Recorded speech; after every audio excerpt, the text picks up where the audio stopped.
Are you ready to learn how to do subject to lease options, creative financing deals in wholesaling real estate? That is right. Guys, what is up? My name is Zach Ginn, and in today's video, I'm going to show you how you can turn your dead leads in wholesaling into huge real estate deals. And so really what we're talking about today is what we call creative financing. Now, most wholesalers, I get it. I was like okay, creative financing. Now I'm going to skip out of this video. I don't want to listen. Guys, I'm not a wholesaler. I don't want to deal with creative finance. I'm not that type of guy. Guys, I want you to understand that when your wholesaling path keeps going, you will eventually have leads that are creative financing deals, but unfortunately, you just can't wholesale them, right? They're unmotivated. They're quote unquote dead leads. And unfortunately, there's just no money to be made on that in wholesaling. But if you can just ask like 2 or 3 very weird specific questions, you can turn that into a $5, $10, even $15,000 wholesaling deal. And so that's the point today. This is going to be a dummy's guide to creative financing, a dummy's guide to subject twos, lease options, seller financing, wraps, all that fun stuff for wholesalers. Okay. So this isn't like, I'm going to show you how to get in creative financing from a real estate investing perspective. Now, like the big perspective today is for wholesalers. And if you just want to learn what creative financing is, this is going to be a good video for it. You are going to run into a cash buyer that's going to talk about it. You're going to have your networking. It's just best to understand it, and you can turn it into wholesaling deals, especially in the market we're coming in right now. I can tell you, I've converted so many wholesaling deals into a lease option deal. And let me just tell you straight up why you want to learn this, okay? Number one, this is super important. We had a wholesaling deal a couple years ago that was just a stupid, dead deal, okay? Stupid, dead deal. Turn that into a lease option that is going to make $55,000, right? And it's pretty amazing. And so this is why in wholesaling real estate, we are going to be talking about this. All right. This is why I have the iPad out. We're going to get visual. All right. We're going to get very visual in everybody. And we're just going to learn creative financing, not only for wholesaling real estate, but for just creative financing in general. I feel like so many wholesalers, they hear the term and they just kind of ignore it. I think it's best just to spend some time to just really look into it and exactly how it works and how we can make money off of it. And I think it's overall going to make everybody a better real estate investor and wholesaler. And heck, if you're doing well, this is going to be a great strategy just for rental properties, right? So I'm excited, guys. I know a lot of wholesalers are going to get a lot of value from this. This is going to be probably, I'm just thinking about it, roughly a 10, let's call it introductory webinar. So let's call it a $4,000 creative finance course today I'm going to give to you. Okay, this is a subject to course. This is a creative finance course, and that's what we're going to break down. So we are going to share creative financing. And as somebody who admits he's a big dummy, all right, that it's hard for me to grasp some concepts. Creative finance took me a lot longer than I understood. Because I'm a visual learner, everyone talked about it by just saying it. And so what I want to do is just get behind on here and talk about it. And guys, I want to give everybody a big disclaimer. This is from my perspective. There are legal perspectives and legal differences and everything like that. We do have lawyers handle pretty much 99% of the creative finance deals we do. And you will have lawyers at title companies and everywhere else that's going to help assist you with it. Whatever I do, make sure you seek legal advice for anything you do, including tying your shoes. Seek a lawyer. That's what my lawyer says to say, and I agree with him. And so if I said something wrong, my lawyers will correct me, and your lawyer should correct you too. So that being said, we're ready to go. I had to give a lot of disclaimers today for this, so who knows. But let's break it down. Let's get into it, and let's share creative financing for real estate wholesaling and real estate investing in general. So we got the nice iPad out. We're ready to go, and let's talk about this. So creative financing. Creative financing, in my opinion, really comes down to 3 or 4 main strategies, and 3 to 4 strategies I think you guys should understand the terms of. So let's break down what the terms are just to get an honest grasp of it and why it makes money and how you can do it, right? There's no, oh, you have to join my course or you have to buy this to learn what the scripts are, what to say. I'm just going to share what they are today. So let's break this down and let's get into it. So there's honestly 3 terms I want to talk about today, and we'll keep it simple. Number 1 is what they call, the most popular one is called subject to. Now, there's a lot of ways to say it. Someone says, oh, you know, it's a sub to, right? Guys, I don't play that game. I don't like the acronyms on it, like sub 2, like with the 2, like I don't get it, right? They're all marketing points. I'm gonna tell you what the honest truth is. let's talk in real legal terms. Okay, let's cut the sub 2 off. Let's X that out. Okay, like we're talking about taking over a mortgage subject to. Let's not get crazy with the terms. Let's just call it subject to. Okay, subject to is what it is. All right, and so that's the number one that's the first one, and that's where a lot of wholesalers get their $5,000-$10,000 time and fees doing that. Number 2 is something that they call lease option, and I actually love lease options.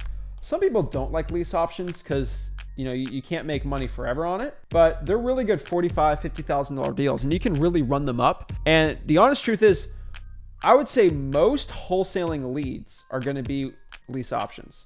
Most wholesaling leads will be in this lease option category. So I think for most wholesalers, this is going to be a really valuable piece for you. And then number 3, basically what they call seller finance. All right, seller finance is number 3, and that's probably going to be number 3, number 2, and the number 1 option for most wholesalers. That's what it's going to be. I don't really believe most wholesalers are going to be using any other terms yet. I think there are some other ones to do it, but between you and me, I truthfully believe that this is really what you got to deal with. Okay. And so these are going to be the 3 terms. And now we got to talk about like, why do I want to deal with these terms? Why is this important? So let's kind of get into it, and let's kind of share exactly why you want to deal with these, what they are, and how they actually make money for us in wholesaling real estate, right? So let's talk about wholesaling real estate in general. Okay. Right. So wholesaling is a pretty simple process. It's a 1, 2, 3 punch. Okay. Number 1 is marketing, right? Number 2. So this is just wholesaling real estate, right? Number 1, we do marketing. And then number 2 is going to just basically be acquisitions, where we just basically close the deal. We lock up the contract, right? So we'll lock up contract. Remember, marketing is going to be able to just find a seller. That's pretty much what it is. And then 3 is just dispo, which is basically cash buyers. This is just going to be sell contract for money. My handwriting's terrible, but deal with it, right? Oh, I think I'm in the way here. That's what these 3 are, okay? You find the seller, you lock up the contract, you sell the contract. Now, I know it's more advanced than that. I get it, but we're talking basics here, okay? That's pretty much what wholesaling is. I like it because it's boom, boom, boom. Pretty simple. Guys, that's why I love wholesaling. It's super simple. Anyone can deal with it. Easy, right? It's very, very, very simple. Okay. I just believe so many wholesalers go out here and they make it all complicated. And guys, this is what wholesaling is. If you want to make it more complicated than you want, do it. But honestly, this is what it is, and that is how you do it. So this is wholesaling real estate in a nutshell. So how is this different than doing a creative financing deal? So I'll show you. Right? So for a wholesaling real estate deal, there has to be about 2 criteria, really. I want to say 3 criteria, okay? What's the criteria for wholesaling real estate? Number 1, the person has to be the owner, okay? The owner has to want to sell. Actually, heck, let's change this to need to sell, okay? They need to sell, all right? They are the legitimate owners of the property. Hey, you are the actual owner. You're not scamming me. This is legit, right? They are the owner, and they basically, they has to need to sell. All right, whatever. That's I know the language is terrible, but whatever. All right. Number 2, there has to be this funky thing called equity. Okay. There has to be equity in the house. And let me go on a quick equity tangent. But equity is basically, it's a really simple equation, and this is Zach's super stupid, simple elementary school math, but it is the value minus basically the debt on the property, the mortgage, okay? That is what it is. So if you agree to buy it for $100,000 and there is a $25,000 left on the loan on the property, that means at closing, seller would get $75,000, right? Pretty simple. And then on a deal for wholesaling, let's say we sell to a cash buyer for 120K, right? Which basically means that 100K, 75K goes to the seller, right? That equals up. 25K goes to the bank. And then 20K goes to me. I'm a happy guy, $20,000. Boom, right? That is what equity is. Now, in wholesaling real estate, you have to have some equity in the deal. For example, if the person here, which I know most wholesalers in this market have never experienced something going down, but this is something that possibly can happen in the future where maybe they took a loan out and they owe $90,000. And you might say to yourself, oh, that's not bad. That's $10,000, right? That's $10,000. But let's say it's actually worth 100 on the market. So if a seller like this did that, remember, if he sold it or she for 100K on market, where would be the costs, right? First of all, they're gonna have to pay 6% to a realtor, and let's roughly do 2% for closing. Now it's very, very conservative, okay? I would probably say it's a little more, but honestly, it's all up to you which one you want to do. That's going to be 6K off the bat. It's going to be another $2,000. And then on top of that, maybe, just maybe, it doesn't negotiate perfectly. It has to sell for $8,000, right? And that will give them about $2,000 in equity if they're lucky. Now here's the main issue. What if real estate values go down 10%? And let's call it 5. Let's make it very easy. Let's just say real estate goes down 6%. All right. So what's 0.94 of 100? That'll make it 94,000. So let's say now real estate goes down. The whole market goes down 6%. I think most people have seen that roughly for bigger markets. Let's do Austin, Texas, for example, right? That means value. Now this deal is now the property is worth 94,000. Uh-oh. Now if I sell it on the market, it's going to change a little, right? But like things aren't looking too hot for us, right? Because if I have to pay, now it's usually 12% for closing, but I'm being very conservative here, just making easy numbers. So that's 94,000. So let's get rid of this. And guys, if you are not following on anything I'm saying, I'm going to check the comments. Please let me know. I'd love to explain this, but I'm going very slow, very, very slow on purpose. So let's say they have about, let's do 5,700 for a realtor, and let's do a 2% closing at 94,000. These are very rough numbers, but let's do 1,900, right? Let's do 1,900 plus 5,700. That is about minus $77,600 just to close it. Now you minus that off. Here's the issue. But let's add this extra thing on here, okay? We're gonna minus out that $90,000 mortgage. That has to be loaned to the bank. Now if I add that in, things aren't looking too good here because you had 90K on that. That means you are in a negative balance, minus 94, right? So that is $97,000 going to be owed. You add that selling price on there, you are going to be in negative equity position of $3,600, which means to sell this deal on the market, you're going to have to pay $3,600 out of your own pocket. You're going to have to pay to sell the property. And a lot of these deals that they pay value, like high price for, and then goes down 6% and they got that big loan, it's screwed, right? You might say, oh, Zach, most people, you know, they do a 25%. No. FHA is 3.5, right? They're 3.5. There's conventional loans at 3%. That's rough, right? And so these are really rough numbers. And if it's 94K is the value, most cash buyers are going to want 80 to 70% of that. So most cash buyers are going to offer me, right? So if let's do 80%, just be nice. Most cash buyers are going to say, I need to buy this thing for 75K. They owe 90, right? So I'm just kind of doing the numbers here. It's like, right? This is where things get interesting, okay? I hate to go on a tangent here, but if a cash buyer's at 75K and they owe 90K, this is equal to a dead deal. I can't make money off this, right? There's nothing I could do. So, okay, I lock it up for, let's say I lock it up for 70. You sure the seller is going to be okay with a 20K loss? No, of course they're not. So that's a dead deal for most wholesalers, right? And so that's what equity is. Equity needs to be, the value has to be above the debt. And when real estate goes up, usually that's not a problem. But there's a lot of places right now where that's not the case, right? And so when the real estate market goes up, a lot of these deals are out here, right? So for wholesaling to happen, there has to be some equity in the home. And then really number 3, this is very, very simple. Like it's not really complicated, but you need to have 2 contracts, right? You have the purchase and sale, which is basically me agreeing to buy the house. And then you need the assignment of contract, basically saying me selling it for a certain price.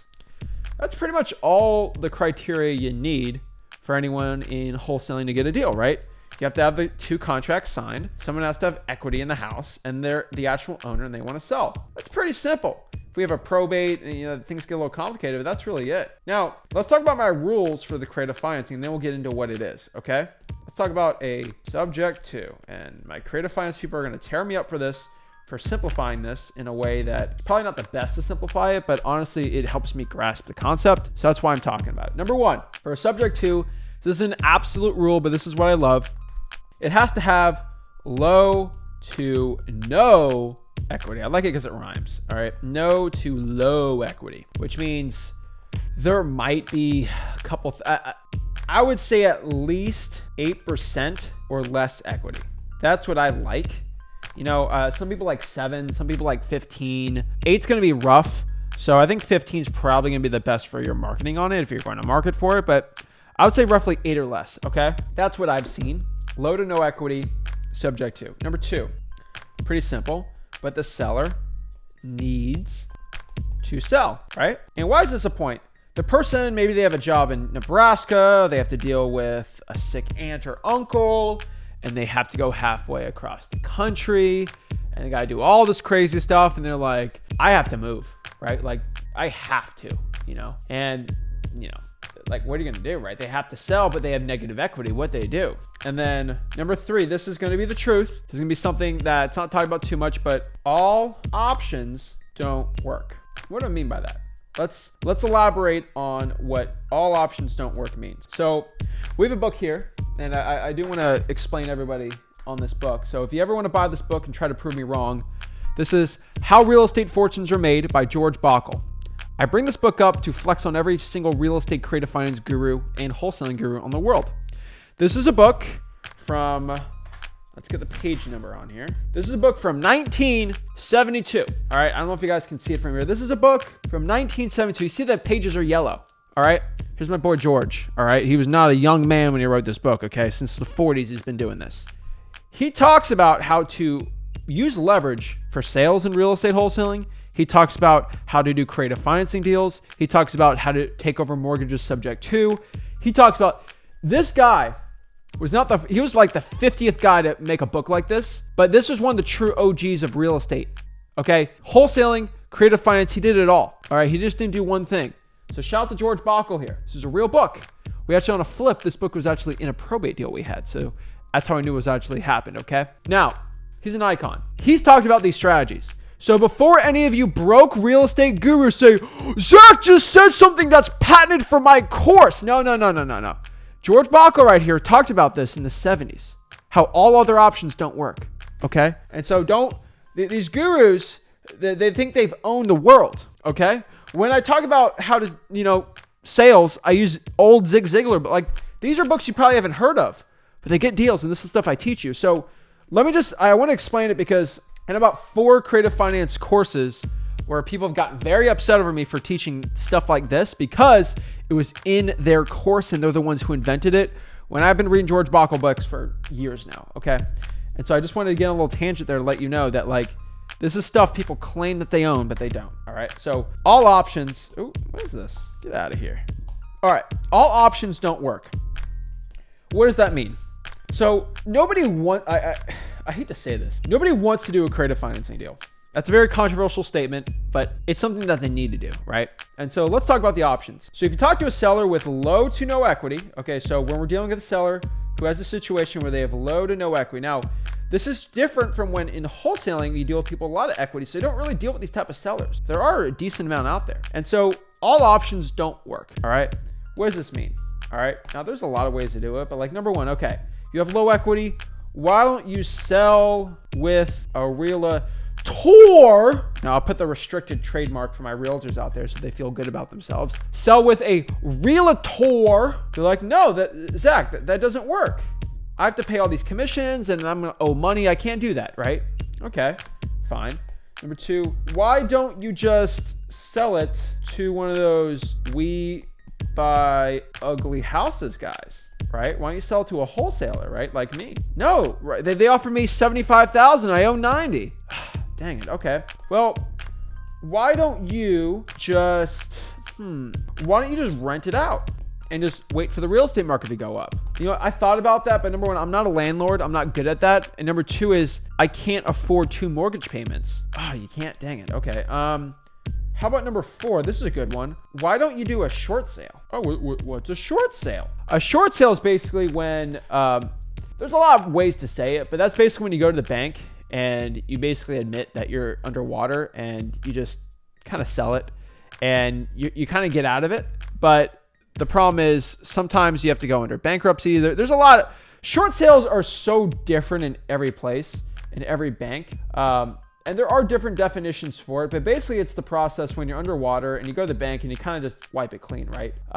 Really, the bank agrees to the lender that it's like, okay, you can get out of it, right? We'll take the loss. I don't want to call it loan forgiveness, but the problem with the short sale is, number one, it is a possibility, but first of all, it's a long process and you're just gonna be losing money doing it. It's really bad for your credit. Some people say, no, it's not. And it's honestly, like, it's very embarrassing for a lot of people, right? It's very embarrassing. They have to go through this, right? Same thing. I might spell words wrong. Who cares? What about BK, or what they call bankruptcy? Why don't I declare bankruptcy like Michael Scott? I declare bankruptcy! As a guy that loves real estate, that was probably one of the funniest things I've ever seen in my entire life. I can't even admit it, but it was so funny. Bankruptcy's kind of long. It makes you look bad. It's embarrassing. Nobody wants a bankruptcy on their record, right? Like, it looks very bad. And so it might stop your prospects from getting another home. So it's possible, but for most people, they don't want to deal with that, right? Like, they don't want to deal with that long stress and dealing with something like that. So they're like, I'm out of options, right? And if I do, and then maybe on a bankruptcy or a short sale, right? Maybe they have assets. Like, maybe they have a 300K 401k that they don't want to lose, right? Maybe that's going to be a little out there, right? Like, maybe they're going to lose that, right? Maybe they have grandma's money, or they have something, right? And they don't want to do that, right? And so it's like, ooh, what are we going to do? And so really, this is what we're going to do, right? And let's say, for example, if this is like let's say a divorce situation, or this is a probate, where if they sell it, they have to deal with taxes and all this stuff. They don't want to deal with it, right? All the options are exhausted, right? And there's like 5, 10 more, but like, let's just talk about the big ones, right? How do I deal with this, right? And so basically how I deal with this is you just offer just to take over the loan and then just basically give like 5K up front. I pay the loan. I take the loan over. I take the mortgage over subject to. So I take it over subject to. That is it. That's what I'm doing. I'm taking it over subject to. So which basically means, and let's try to explain this. Make sure you all screenshot this if you want. But basically what that means, let's just go erase all this junk. Basically we take it over subject to, which in really simple terms, I'm trying to make this as easy as possible without going crazy, but all right. Basically what that entails is, let's say the mortgage is, I'm using just random numbers just to make it seem easy for anyone starting out. Let's say the mortgage is $1,000 a month. All right, like that's pretty simple, right? They owe 90, and the value of the piece of real estate right now is like 95K, which means obviously if they sold it, they'd be negative equity, right? That's not good.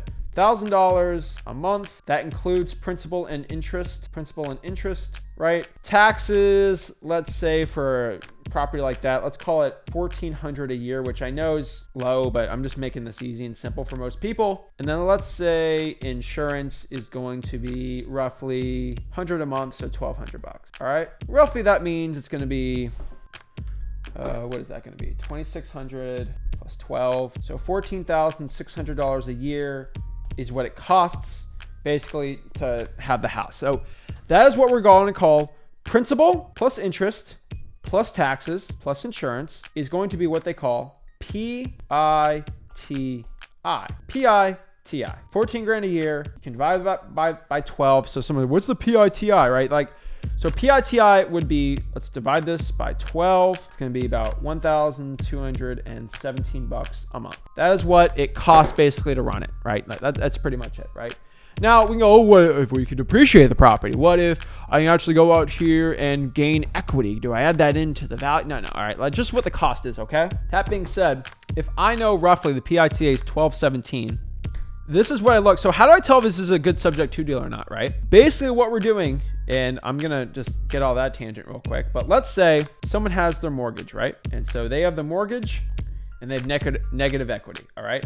So this is going to be the mortgage, and there's something called the deed, all right? Pretty simple, but how it is, it's kind of a layer, right? So deed shows who is the owner of the property, And the mortgage shows that owner owes bank. And that's an amount, right? And so basically, they are the owner of the property. They control the asset, the house, right? And there's a mortgage basically underneath it. That's pretty much it, right? So in subject to, basically what we do is you got me. What am I going to do here? I'm going to take over the deed. So now I am owner, okay? And then the mortgage stays into their name.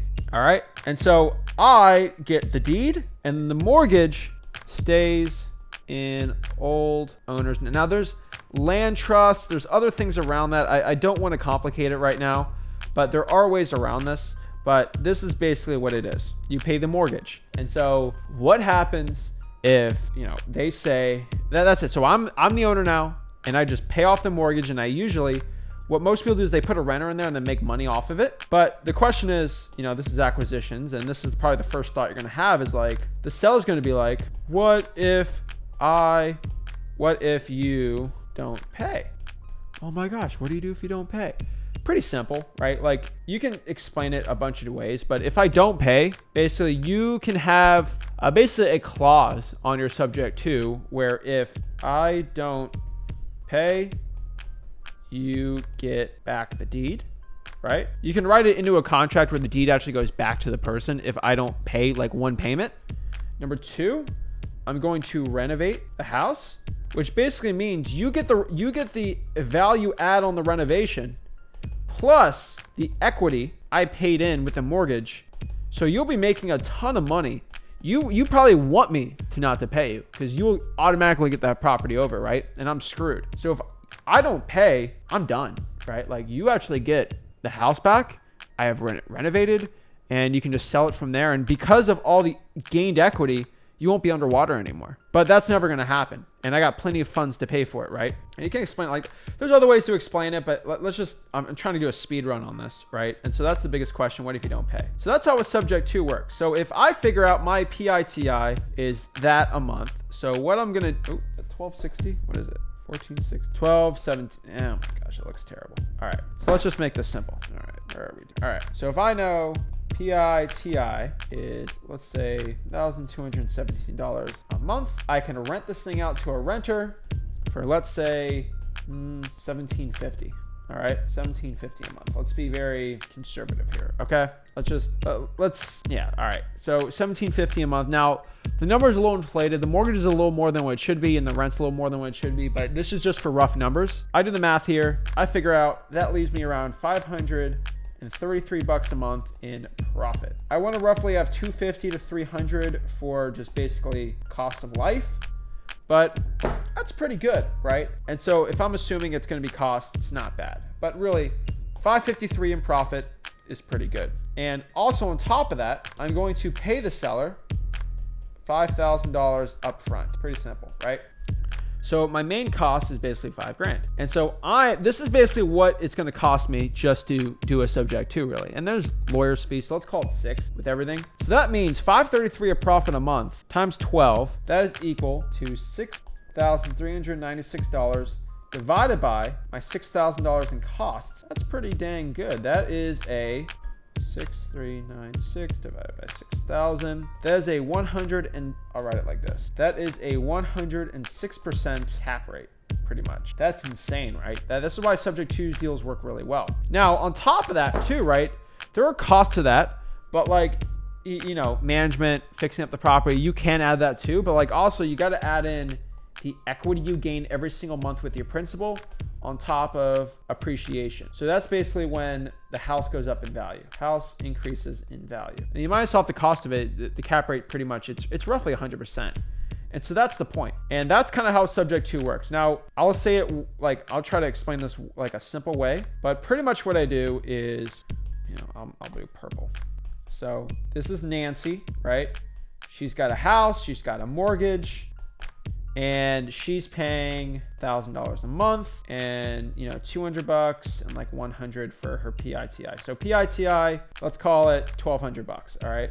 $1,200 is her PITI. And she's just like, I gotta get out of here. I got nothing to do here. Like, I don't know what I'm gonna do. And basically what you do is you agree to just give her $5,000. I start paying that. I rent it in for $1,750. I'm happy. She's happy because I paid off her problem and she got $5,000, and then I'm happy because I'm making a lot of profits. Boom, boom, boom. So that's how really a subject to deal works. There's a lot more nitty gritties on there. If you go to freelisting.com, on the bottom, on the top left, we have a lot more lawyer explanations and things like that, how that works. But like as a wholesaler, we just have to look for an opportunity like that. If we find an opportunity, we can work with a cash buyer to do a subject to with him, and they can show us how to do the subject to, and they'll pay us an assignment fee. That's what a subject to deal is. Okay. Pretty simple.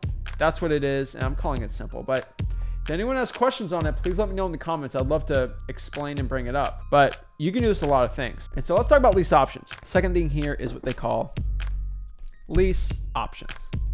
All right.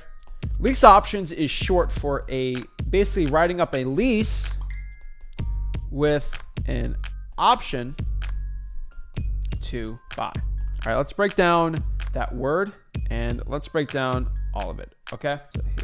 So let's break this down. All right. So word number one is lease. I think everybody knows what a lease is, right? It's when I agree to lease a property. So if I'm renting out a house, I'll write a lease up for a year to live in it, usually rent it out, right? That protects me as a tenant. It protects the basically the landlord. It's a good option, right? Those are leases. Pretty simple. Everybody knows what a lease is. I like leases, right? Pretty cool. So that's what a lease is. Now, what is the other part here? So let's get rid of let's do the other part. What is an option to buy, right? So it's a lease, but also on top of that, there's what we call here an option to buy. And so what is an option to buy? Basically, an option to buy is basically going to be what they kind of call, everyone kind of knows this term, rent to own, where you rent it for a while, right? And then you have an option at the end to buy it for a certain price. That's what a lease option is. It's a lease with the option to buy. So that being said, all right, let's explain this one more time. I'm going to basically lease it, and at the end of the lease, I have an option. I'm allowed to buy it. All right, it is a fancy, in my mind, it is basically a fancy rent to own. That is it. It's just a fancy rent to own term. That is what a lease option is. Don't explain it like that. Don't get it all confused, but that is what a lease option is. So it's a lease with an option to buy. So how does this work, right? Lease options have 3 criteria. They're pretty simple. Number one, there has to be equity in the deal. There doesn't have to be any equity, but I do prefer there is some equity on it. Number 2, this is a big one. Seller wants too much. So if you have leads right now, guys and gals, where the seller just wants way too much for the house and they have equity, that might be good. And then number 3, this is the kicker. This is why you're not going to tell if it's going to be a good wholesaling deal or not for a lease option or if you can do a lease option, yes or no, right? This is what it's going to be, okay? Number 3, actually. So this is the third one. This is Zach's definition of it. Rick's got a little different ones. I have different ones, but we're all kind of, we do it in the same way. In all honesty, what I found is the seller basically has no big use for the money. And that's going to be a big part, okay? The seller's going to have no big use for the money when they sell it. So for example, let's break down, quick example here. All right. If I sell if I have a seller, I agree to buy his house for $120K. Let's say he had $50K in a basically loan. He'll get at the end of that term $70K, right? Right? Yeah, right. Okay. He'll basically get $70K. Let me check my math because I'm stupid. All right, $70K. That's what I thought. All right. He'll basically get $70,000 at closing. Pretty simple, right? Guess what? Here's the main issue. All right. Here's the main issue here, guys and gals. Most sellers, when they get that $70K, they'll use that to, number one, buy a new home, right? They might, do a 1031 exchange, buy another, maybe even a rental. Maybe they're going to invest into something. Or, number 4 is they just leave it in the bank. Or number 5, they leave it in the bank basically to retire, right? That's basically what it is. All right. And then possibly they can use a lot of that cash basically to just pay the taxes, right? That's really what people do when they sell the house, right? There's other things to do, right? But that's honestly what they're doing. Okay. And so that being said here, knowing this is the option, they don't really have any good uses for it, right? That being said, they have no good use for the money. They can probably agree to sell it, but sell it with terms, if that makes sense, where they can agree to sell the property, but they're going to get a lot for it, but they're going to get paid in increments, right? And so basically the best way to explain that is obviously people pay more with a mortgage because they get done in payments, right? So if I can either buy this thing for $100K now, or let's say in 3 years, I can buy it for $140,000. Or how about this? I can pay, okay, this is the regular offer from everybody, but what if my offer is $140K? Oh, that's a way better offer. But I'm going to pay you, ready? Pretty simple. But I'm going to pay you $35K, $35K, $35K, $35K in year 1, year 2, year 3, and in year 4, right? That's actually what they call, and I don't want to spoil it, but that's kind of what they call seller finance. And usually they add basically a 5% interest rate, or they add a rate, and they're basically what we call the bank, right? And that it's not the best one, right? But that's kind of roughly what a seller finance is. Or maybe they agree for a 30-year loan or a 20-year loan at a certain, and they're kind of like a bank, right? That's kind of the third part, and I kind of spoiled it, but that is kind of what seller finance is, right? Pretty simple. But let's not talk about that for a second, okay? That's just basically because I have a magical thing here called terms. And in real estate, you have, pretty simple, but there is price, and then there are terms. Where you can agree to buy it for a certain price, but you get it terms. So in wholesaling, let's explain this. In wholesaling, price is just basically on the contract. What are the terms? Cash.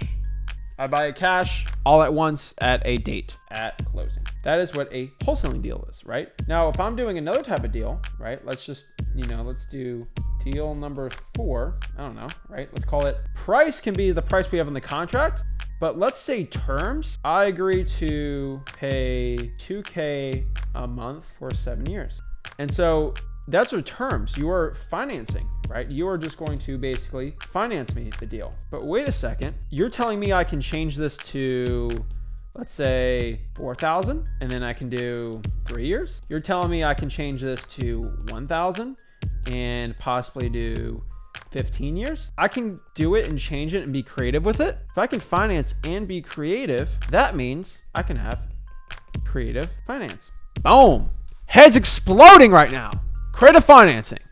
That's what it is. All right. So I don't want to act simple on it, but that is what creative financing is. I just want everyone to kind of grasp the concept of what I'm trying to say. That is what creative financing is. All right. And so you have price and you have terms. So with a lease option, I basically go to a seller, and the house right now is worth $100K. $100K is basically what it is actually worth. I'm going to agree to buy the house, and he wants to sell it for $130, which is stupid. Okay? It is dumb. That is you already know sellers like this. That is stupid. That is dumb. That is bad. No. Okay, that makes me angry as a wholesaler, okay? That gets me very upset as a wholesaler. I see someone wanting to sell for $130K. That is a stupid price. Cash buyers want to buy this thing for 80, 70. How am I going to make money at 130? It won't be on the MLS for 100. What in the world am I going to do here? Well, pretty simple, guys and gals, all right? What I'm going to do is I'm like, all right, buddy. So like I've said before in wholesaling, or in any deal in real estate, honestly, right? I have what we call, pretty simple, we have price and terms. So it all comes back to price and terms. Now, for you to win in the real estate game, I want everybody to understand this. You can win on price or you can win on terms. All right? You can win on price or you can win on terms. It's pretty interesting. So what does this mean, right? This means I can lose on price.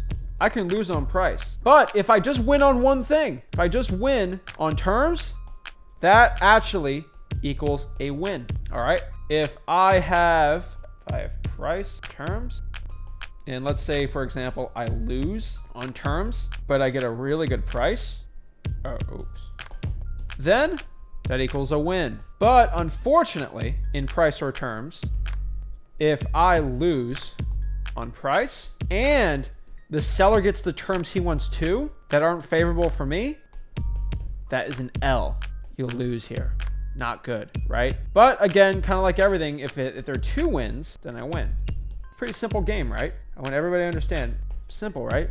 All I have to do is win. All right, that's it. So I watched Ant-Man last week. All right, and Ant-Man was fighting Kang, and this was in the trailer, so it's not a spoiler. All right, Ant-Man was fighting Kang, and I don't want to go in the plot. I can't reveal the plot, but I thought it was a pretty good movie. I like Ant-Man. He said, and I will quote, he said this quote, and this is very similar to wholesaling. He said, he was fighting him for something. I can't reveal it. I don't want to spoil it, but he said, I don't have to win. You just have to lose. That is what it was in the trailer, so I didn't spoil anything. I thought it was a really cool line in the movie, and it was in the trailer, so I didn't spoil anything, okay? I didn't spoil anything. All right, all my Marvel people, don't get upset at me. But he said, it was in the trailer. It's a really cool quote. He said, I don't have to win. You just have to lose. Which basically means in creative financing, they just have to lose on something, and then I win.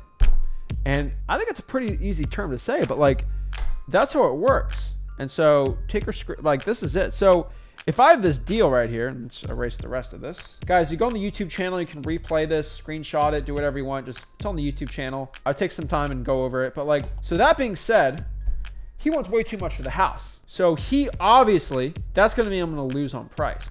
Which guess what that means? That means I'm going to have to figure out a way to win on terms to get that W, all right? And you know I don't lose. So what's a good terms for me to make it, right? Okay, like how am I actually going to make this work, right? Pretty simple, all right? Like this is very simple.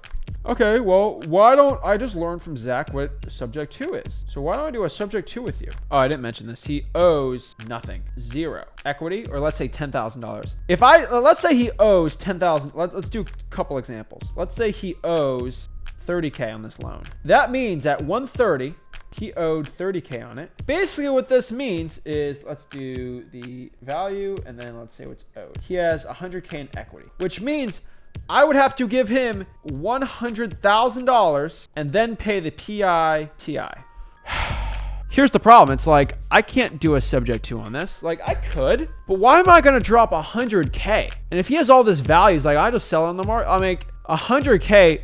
The ROI doesn't get there. Like you're not making 100% ROI. And most people don't want to drop 100K on something like this, right? Like that's not a good deal, right? You want the payments to be low. And if he owes nothing, that means I'm just going to give him 130K, which means I'm going to lose 30 grand, right? And you got to remember this. If I give the guy 100K, he owed 30 on this, right? Look at this. The value is actually 100K, but he wants a 30K premium because he's crazy, which means I'm going to lose 30K on that deal because he wants his stupid price. Subject 2 won't work here.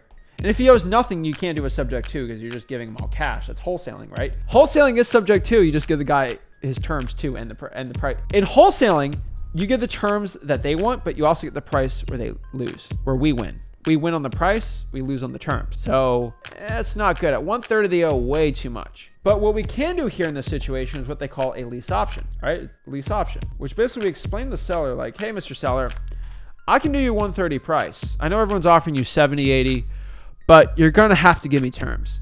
They're like, what's terms? Well, I mean, basically what terms is I'm just going to have to give you payments on the property. So what I always explain is like, hey, Mr. Seller, I can do 130, but I'm going to have to do payments. So you guys see me on the live stream say that. I'm like, I'm just going to have to do payments. Well, what are payments? Well, basically what payments are, and this is how I explain it. Like, guys, you have to explain this very simple to a cash buyer. To a seller. Mr. Seller, I will give you money up front, and then I'll pay you every single month for X amount of years. And at the end of that, I will pay that full 130. Okay. Well, I need the money for this. Oh, okay. Well, obviously, I don't really need the money for anything right now. So yeah, that could work. I just don't want to deal with this property anymore, right? It just has to work. All right.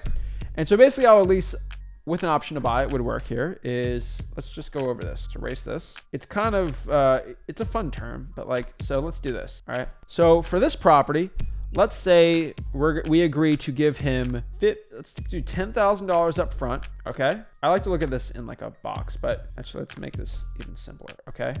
Up front, I agree to get the guy $10,000. And then I agree for a payment. I agree to pay him $1,200 a month. All right. And then at the end of it, in option to buy price. I agree to buy it for 130K. And then terms. I do this for 5 years.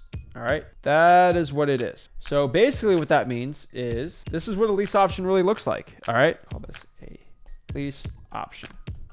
This is what a setup for a lease option's looking like for most people, right? I agree to give the guy 10K up front. I use my little pointer tool. I agree to give the guy $10,000 up front. I pay him $1,200 a month. And at the end of 5 years, I have an option to buy this thing for 130K. Boom. Oh, who takes care of repairs and all that? No, Mr. Seller, I take care of repairs. I pay the taxes. I do it all. Because I'm really the owner I'm trying to become the owner at this point. I take care of it all. Oh, okay. I mean, I don't have to deal with the hassle. I get the price I want. I get some money up front so I don't have to pay all these taxes. I like it. Beautiful, right? So the question is, Zach, how do I make money? Where's the money? Show me the money, Zach. Show me the money. How do I make money on this deal? Pretty simple. Let's kind of do this a quick math equation. I'm going to find what we call a rent to own seller. All right. I'm going to call what we call, this is how Rick explained it to me. All right. When I first got in the real estate game. And so I'm going to tell you what he taught me. All right. This is a big secret. I'm going to find a rent to own buyer. What's a rent to own buyer? This is a buyer that right now they can't get a mortgage. They don't get financing. They are sick of trying to outbid everybody on deals. And they just can't get a bank to approve them. Maybe I work construction, and I'm a little, under the table type of work. I own a pizza shop. Not illegal, but like maybe I own a pizza shop and maybe I make 100K, but I only report 50, which is a bad thing. IRS, if you're watching, I don't agree to that. I think it's a terrible idea. Everyone should pay all their taxes and probably even more. But that's for the IRS, so they think I'm a good guy because I am a great guy. But this is a person that just can't get a mortgage. Maybe they had a bankruptcy and nobody wants to give them a loan to buy a house, and they want to buy a house. It's the American dream. They want the picket fence. They want to raise their kid and a dog, and they want to do all that stuff.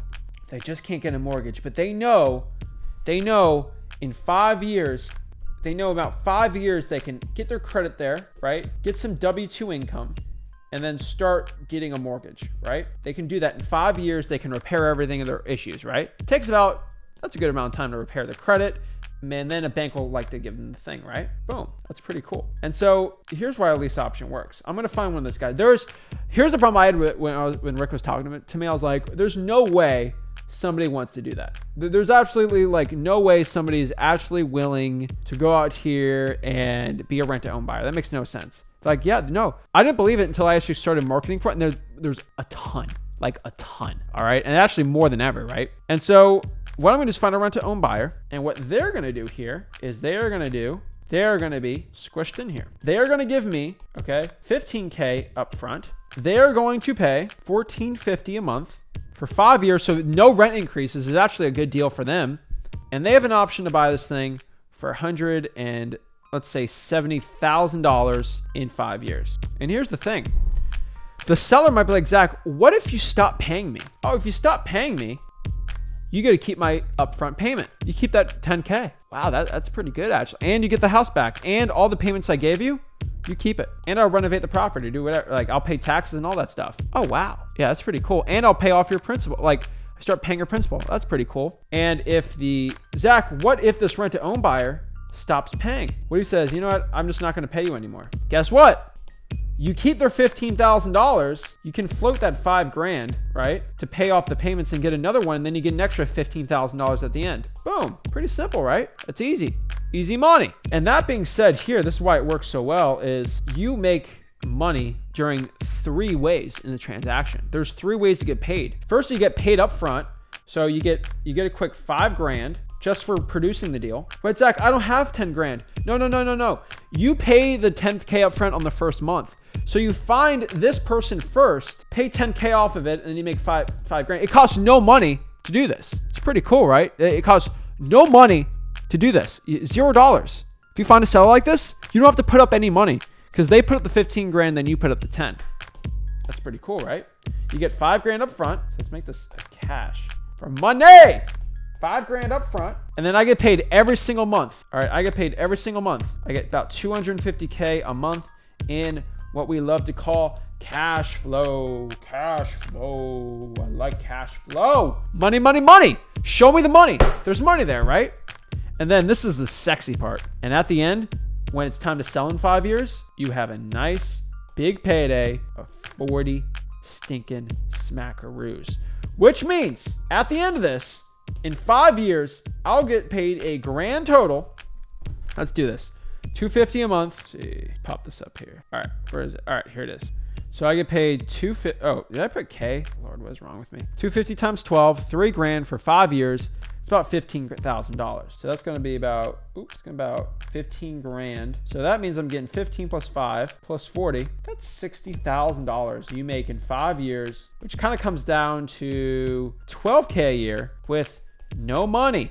No money. This is why lease options are so awesome. And this is when you have what we call a dead deal, and you can make money off of it. Pretty cool, right? And that's pretty much what a lease option. Now, seller financing is a little different, right? So I'll do a quick example. It's basically when they are the bank. So, you know how banks work with mortgages. This is pretty simple, but really what it works is you agree to give maybe upfront payments, and then you pay them for, let's say, 15 years at a certain rate. So maybe you pay $2 grand a month, and then you can go and find a person to rent it up. Maybe you get $2,500. You make $500 a month, maybe $6K a year. Out of $10,000 you spent up front for the cost, you get about a 60% cap rate, right? Pretty good. You can sell those deals all day. They're not my favorite, but they're not bad. How do I bring those deals up? Hey, Mr. Seller, would you take payments on it? I'll give you some upfront, then I just pay you for a certain amount of years. It's creative. That's how you do it. Lease options is when somebody doesn't want to sell it, do a 15-year seller financing deal. I don't want to do 15 years. I just want to sell it in 5 years, right? Boom, we can do that, right? Lease options, I like to do 3 to 5 years.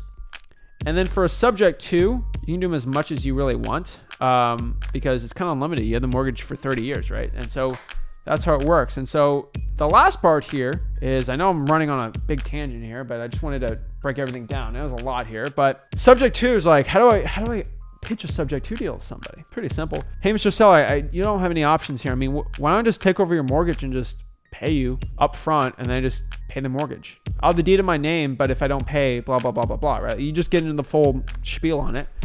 And they have to say, yeah. I want everybody to understand this. This is going to be a huge, big thing, but make sure, guys and gals, when you have a creative financing deal, this is different than wholesaling where the seller has to be on board. All right. The seller actually has to be super wanting to do this. You are not going to convince a seller to do a creative financing deal. They have to convince themselves. This is a great one. Okay, great. 10% of eligible deals like this are going to want to do it. 90% are going to say no. All right. The worst thing in the world, is they say yes and then tomorrow they say no. If you say yes to a seller finance deal, I go to the appointment. I'm like, so you take payments? Yeah, I'll take payments. And we agree to it. Okay, well, I'll come by next week to look at the house and we can go over it one more time and then we can get started on it. It's like a wholesaling. It's like, time's going to kill the deal. No, I want to be super on board to it before I do it. And then the last part is how do I find cash buyers? Oh my gosh, how do I find cash buyers for this deal, right? How am I going to make money in wholesaling? Pretty simple. How do you find cash buyers for this? Pretty simple. Number one, the best ones for these are just going to be rental landlords. All right. If you actually talk to an OG rental guy, an OG landlord, big house flippers, legit, really big landlords in your area, they all know what seller financing is. They all know what lease options are. You know why? Because they've been doing real estate before the gurus in wholesaling had hidden everything and used their own terms. They've been reading George Bockel books. They went to seminars in 2002. They all know what they are. If you guys ever meet a real estate wholesaler that's been making 6 figures since 2001, 2002, they all know this stuff because they went through 2008 where this was huge. This is making another comeback. And so the OG rental guys are going to be there. How do you go? Just go to Zillow, For Rents, call them. Just call regular cash buyers and see if they buy creative financing deals. I actually had a realtor cash buyer of mine. He's a realtor, but he's one of the biggest realtors on the Treasure Coast in Florida. And he's been buying for me forever. He just buys them, rents them out. And he sometimes flips. He's like, I just learned about creative financing. Give me all the deals, right? And started getting some deals, right? But between you and me, when I get deals like this, I just keep them for myself. I love them. We have some examples. I'll tell everybody, I would love to go share all the addresses of all the rentals and creative finance deals we do. But in all honesty, I buy them in very special ways. There's trust, there's corporations, there's other things where I want to protect my assets. Just protect them, right? And so people don't know where they are, but I'm the owner, but no one knows of the owner except for the government. And it helps with lawsuits, help with all that stuff. So I don't really share the addresses too much. I've shared, I think, 4 or 5 properties on the channel on it just to show I do it.